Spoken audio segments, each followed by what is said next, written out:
I will never forget working 80-hour weeks at that tech startup, pouring my soul into lines of code while the fluorescent lights buzzed overhead in an otherwise empty office.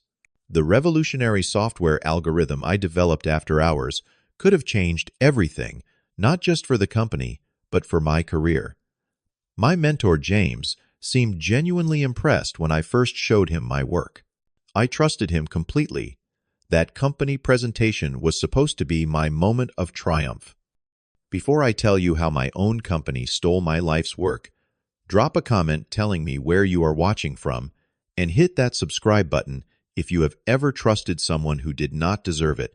Computers fascinated me from the moment my dad brought home our first desktop when I was 8. While other kids played outside, I spent hours learning basic programming languages, creating simple games that only I would play. By high school, I was building websites for local businesses in our small Michigan town. My dad, a factory worker with calloused hands and unwavering belief in my abilities, saved for years to send me to college. I graduated from Central Michigan University with a degree in computer science. Not an Ivy League education, but I worked twice as hard to compensate. Job hunting proved brutal. 3 rejections from major tech companies left me questioning my worth. The interviewers all said the same thing: impressive skills, but we typically hire from top-tier programs. Each rejection email stung worse than the previous one. When Next Level Solutions finally offered me a position as a junior developer, I nearly cried during the phone call. The salary barely covered my massive student loan payments and helping my dad with his medical bills after his heart attack, but I did not care. This was my chance to prove myself in the competitive tech world.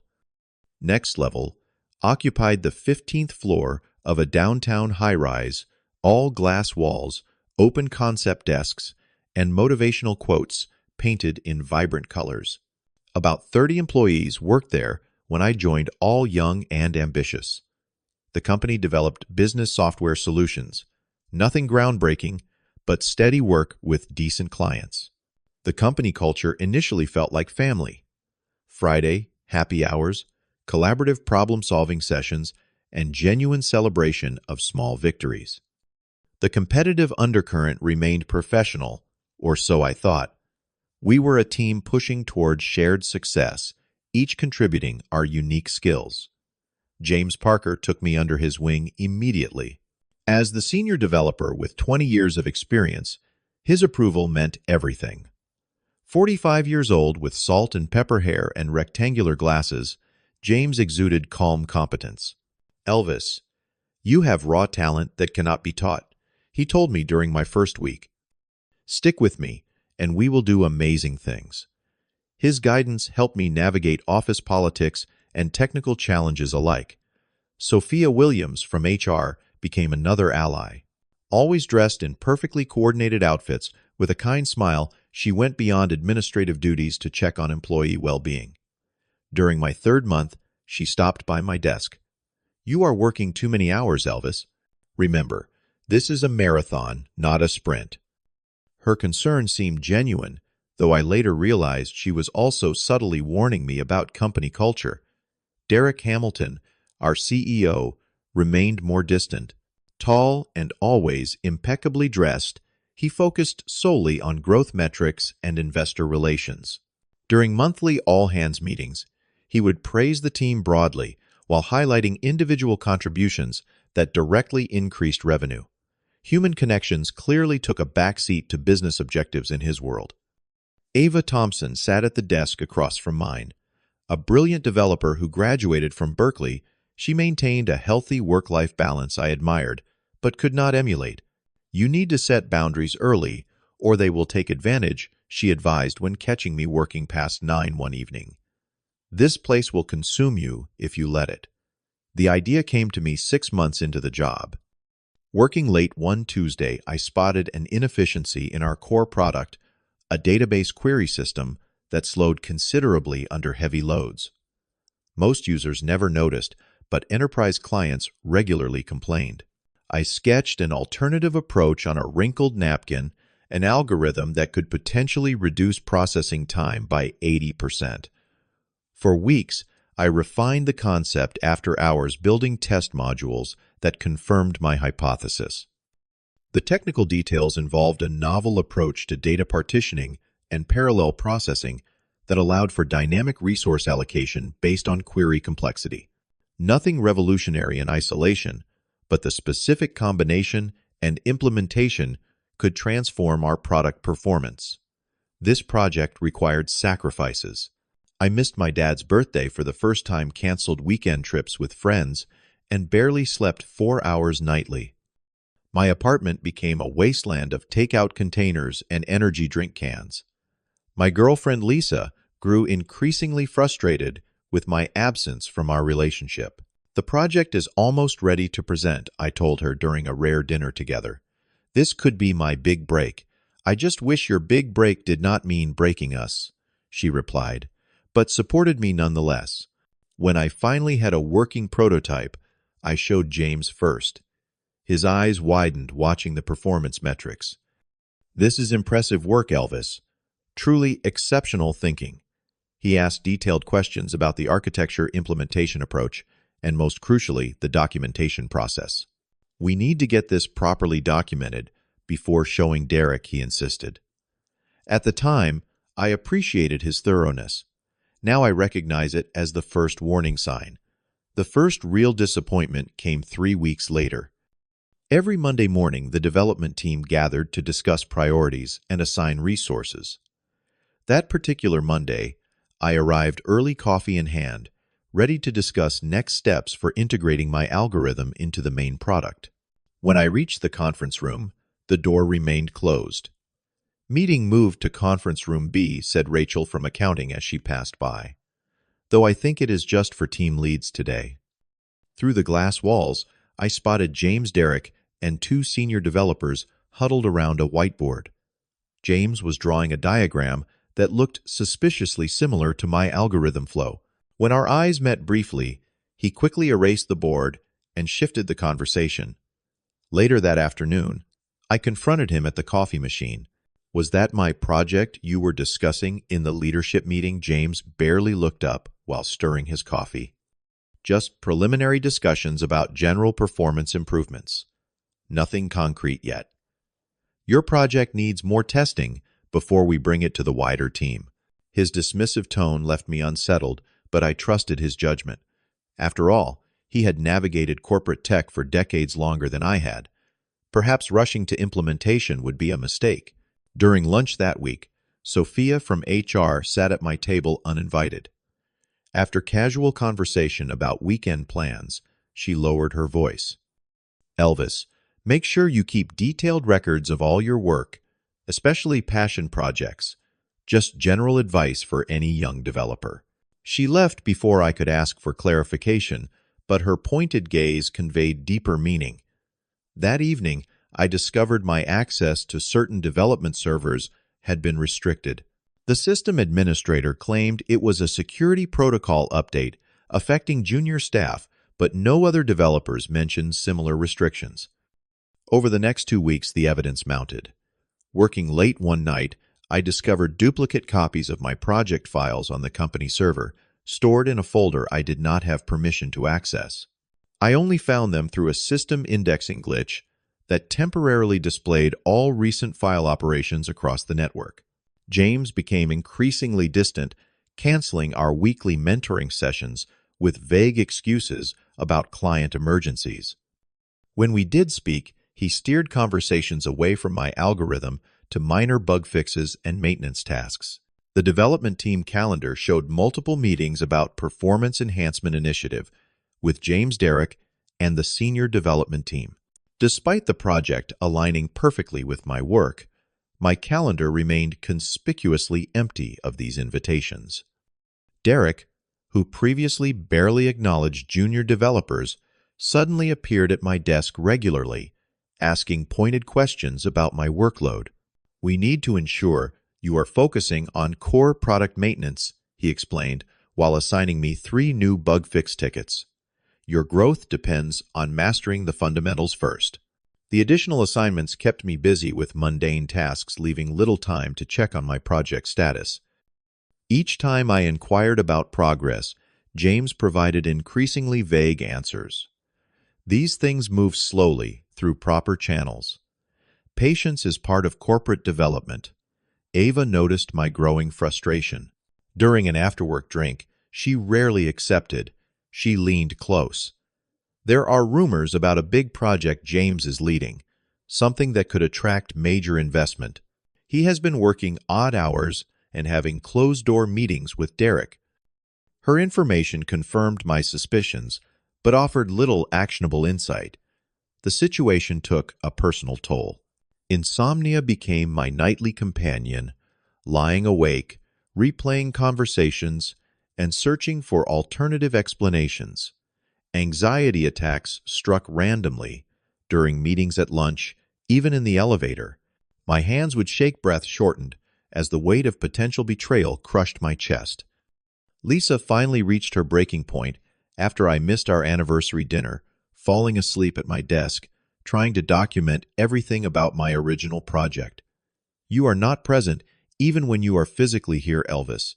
I cannot compete with your obsession with that company." Her words hurt because they contained undeniable truth.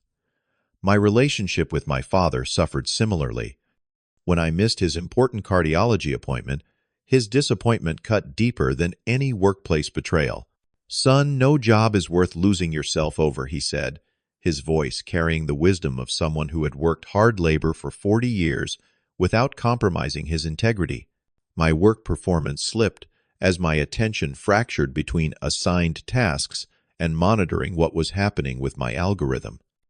Errors crept into my code, drawing criticism from team leaders who previously praised my attention to detail. The isolation grew as colleagues sensed my distraction and distress, creating distance from what they perceived as a failing team member. Rather than confront directly without evidence, I began gathering information systematically. I installed screen recording software on my work computer, documented all communications about my project, and made secure copies of my original work, with timestamps and development notes. If my suspicions proved true, I wanted irrefutable proof. The quarterly investor presentation arrived with unusual fanfare. Derek sent multiple company-wide emails emphasizing attendance and professional appearance. "We have game-changing announcements that will define our company's future," his message proclaimed. A larger venue was rented, catering ordered, and tech media invited, all unprecedented steps for a routine investor update. I arrived an hour early, heart-pounding with equal parts hope and dread. Perhaps my project would be unveiled with proper credit. Perhaps my paranoia had constructed elaborate conspiracy theories from innocent coincidences. The conference room slowly filled with employees, investors, in expensive suits, and even 2 journalists from tech publications. Derek opened with standard metrics, revenue growth, customer acquisition costs, retention rates, before his tone shifted to barely contained excitement. "Today marks a pivotal moment in Next Level's history. Our senior development team has created proprietary technology that will revolutionize database performance for enterprise clients." James stepped forward, sleeves rolled up as if he had been writing code rather than presentations all week. The projector displayed the first slide with a system architecture diagram, my system architecture diagram, with superficial changes to naming conventions, but identical core components. "Our new query flow system achieves 83% performance improvement over industry standards," James announced proudly. The exact metrics from my tests rounded up slightly. He proceeded to explain each component of my algorithm as if born from his own brilliant mind. While describing the dynamic resource allocation module, the truly innovative aspect I had developed after 3 sleepless nights, James made brief eye contact with me. No shame registered in his expression, only a slight warning glance before continuing his presentation. The room erupted in impressed murmurs as he demonstrated the performance comparison. My body reacted before my mind could process the betrayal. Nausea surged as cold sweat beaded across my forehead. The fluorescent lights suddenly seemed two bright voices, too loud. My hands trembled uncontrollably as I gripped the chair to remain upright. 6 months of dedication, countless personal sacrifices, my breakthrough innovation, all stolen in broad daylight with an audience applauding the thief. When the presentation concluded with investment pledges and champagne toasts, I waited for the crowd to thin before approaching James in the now emptying conference room. My voice remained surprisingly steady despite the hurricane raging inside me. That was my work. Every algorithm, every module, every performance metric, you stole it all. James glanced around to ensure nobody could overhear before dropping the mentor facade. It was a team effort, Elvis. Ideas in corporate environments belong to the company, not individuals. You were hired to create value for next level, which is exactly what happened. Team effort. I developed that alone after hours, and you know it. Derek approached champagne flute in hand, smiling until he registered the tension. Is there an issue here? Elvis seems confused about intellectual property rights, James explained smoothly. Perhaps you could clarify our policies. Derek's friendly expression hardened. All work product developed by employees, regardless of when or where, belongs to Next Level, as outlined in your employment contract. Furthermore, the patent paperwork has already been filed under the company name with James as lead architect. You cannot do this. I stammered, shock giving way to anger. We absolutely can and have, Derek countered coldly. I should also remind you that your contract includes comprehensive, non-compete, and non-disclosure clauses. Any attempt to reproduce this technology elsewhere would trigger immediate legal action that would bankrupt you for decades. This is simply business, nothing personal. The calculated nature of their theft became clear. They had planned this from the moment I first shared my idea. My naivete had delivered a windfall to people who saw me as nothing more than exploitable talent. Unable to contain my emotions, I shouted accusations that echoed through the now silent room. Investors stared. Colleagues averted their eyes in embarrassment or pity. Sophia from HR watched with sad resignation that suggested she had witnessed similar scenarios before. I stormed out, professional reputation in tatters, leaving behind shocked whispers and uncomfortable glances. The drive home passed in a blur of tears and rage. Every red flag now glowed with painful clarity. The restricted access duplicate files, excluded meetings, James's excessive interest in documentation, the strategic assignment of busy work, a coordinated campaign to separate me from my intellectual creation while ensuring legal ownership remained with Next Level. Memories of missed opportunities cascaded through my mind. The evening, Lisa planned a special dinner to discuss our future canceled because I was refining the very algorithm now bearing James's name. My father's disappointed expression when I missed his hospital appointment to complete prototype testing. Friends who eventually stopped calling after too many declined invitations. I had sacrificed authentic human connection for professional advancement, only to be betrayed by the very institution I prioritized above all else. The bitter irony crushed whatever professional confidence remained. At home, a message from Lisa awaited. I saw the company announcement online. That looks exactly like your project. Are you okay? When I called to explain the situation, her initial sympathy quickly soured. I cannot do this anymore, Elvis. Your company has consumed you for months, and now this drama will consume you for months more. I need someone present in a relationship, not constantly fighting workplace battles. Another relationship casualty of my misplaced dedication. My father's reaction hurt differently. I warned you those corporate types cannot be trusted, he said, disappointment evident. Your grandfather and I worked factory jobs where at least the exploitation was honest and upfront. The financial reality hit hardest around 3 a.m. Challenging Next Level meant likely unemployment with substantial student debt, medical bills to help with, and a specialized skill set governed by non-compete restrictions. The tech industry thrived on reputation and references, both now potentially destroyed.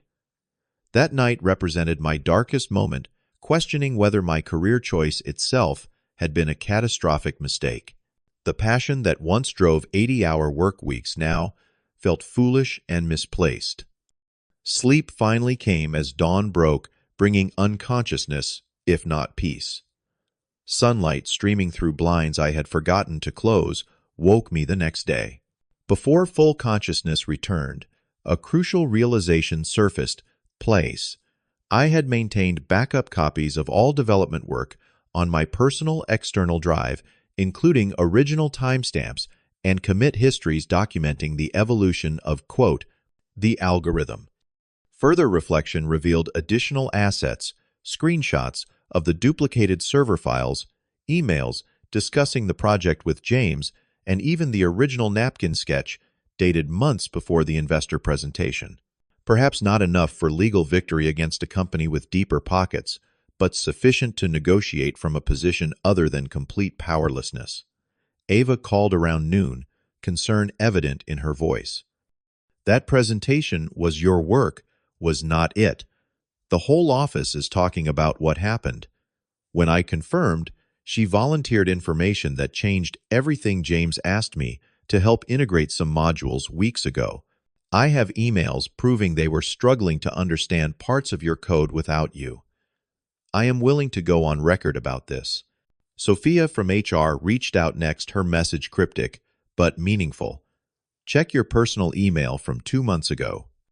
I sent some relevant company documents to your Gmail account rather than your work address. Pure oversight on my part, of course. The oversight included internal planning documents, listing my algorithm as a target acquisition with strategy notes for ensuring company ownership. These revelations triggered a shift from despair to strategic thinking. I spent the day organizing evidence and researching options before contacting Sam Jeffries, an attorney specializing in intellectual property. His downtown office, with impressive credentials displayed prominently, initially intimidated me until his straightforward approach put me at ease. Cases like yours are increasingly common in tech, he explained, after reviewing my evidence. While your employment contract does create complications, the documented pattern of deception changes the equation substantially. He outlined a multi-pronged approach that avoided direct legal confrontation where Next Level held advantages. First, we documented everything meticulously, code repositories showing development timelines, witness statements from Ava, the internal documents from Sophia, and communications demonstrating my sole authorship. Sam helped organize these into a compelling narrative of intellectual theft rather than contractual dispute. Second, I arranged meetings with TechCore, a competing firm carefully navigating non-disclosure restrictions while discussing theoretical improvements to database performance. Their interest was immediate, though I provided no proprietary details that would violate my contract. The goal was creating market awareness of alternative approaches rather than direct technology transfer. Third, Sam drafted a detailed letter to Next Level's board of directors rather than confronting only Derek.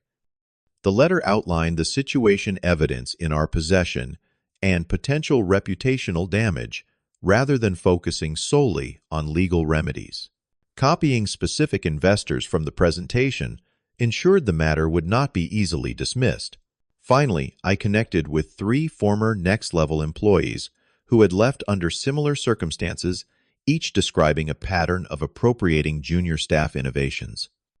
Though their cases lacked my documentation level, the established pattern strengthened my position considerably. The response came faster than anticipated. 2 days after the board received our letter, James was placed on administrative leave pending an internal investigation. Derek called personally, his previously dismissive tone replaced with concerned professionalism. The board feels this situation could have been handled more collaboratively. He began corporate doublespeak for recognizing their vulnerability. We value your contributions and want to find an amicable resolution that acknowledges your role while maintaining company interests. Their initial settlement offer included financial compensation in exchange for full rights transfer and confidentiality agreements.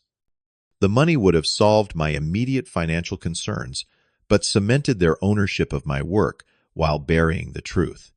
After consulting with Sam, I countered, with different terms, proper attribution as primary inventor on all patents and public materials, a fair royalty arrangement for implementations, and no confidentiality requirements regarding the development history.